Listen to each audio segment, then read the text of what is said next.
Now this is the commandment, the statutes, and the rules that the Lord your God commanded me to teach you, that you may do them in the land to which you are going over to possess it, that you may fear the Lord your God, you and your son and your son's son, by keeping all his statutes and his commandments, which I command you, all the days of your life, and that your days may be long.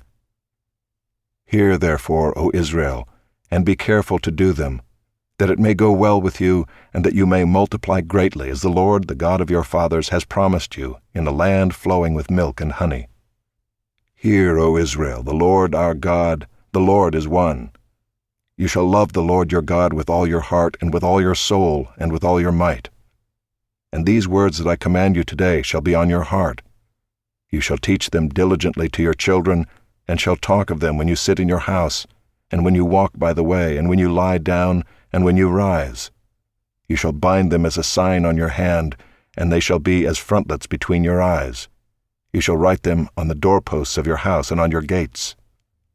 And when the Lord your God brings you into the land that he swore to your fathers, to Abraham, to Isaac, and to Jacob, to give you, with great and good cities that you did not build, and houses full of all good things that you did not fill, and cisterns that you did not dig, and vineyards and olive trees that you did not plant.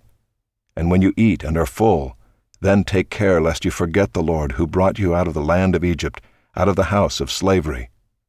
It is the Lord your God you shall fear. Him you shall serve, and by his name you shall swear. You shall not go after other gods, the gods of the peoples who are around you. For the Lord your God in your midst is a jealous God, lest the anger of the Lord your God be kindled against you, and he destroy you from off the face of the earth. You shall not put the Lord your God to the test, as you tested him at Massah. You shall diligently keep the commandments of the Lord your God, and his testimonies and his statutes which he has commanded you. And you shall do what is right and good in the sight of the Lord, that it may go well with you, and that you may go in and take possession of the good land that the Lord swore to give to your fathers, by thrusting out all your enemies from before you, as the Lord has promised. When your son asks you in time to come, what is the meaning of the testimonies and the statutes and the rules that the Lord our God has commanded you? Then you shall say to your son, We were Pharaoh's slaves in Egypt, and the Lord brought us out of Egypt with a mighty hand.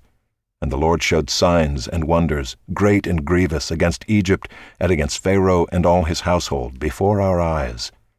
And he brought us out from there, that he might bring us in and give us the land that he swore to give to our fathers.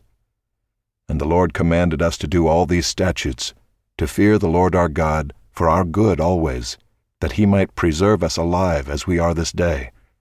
And it will be righteousness for us if we are careful to do all this commandment before the Lord our God, as he has commanded us.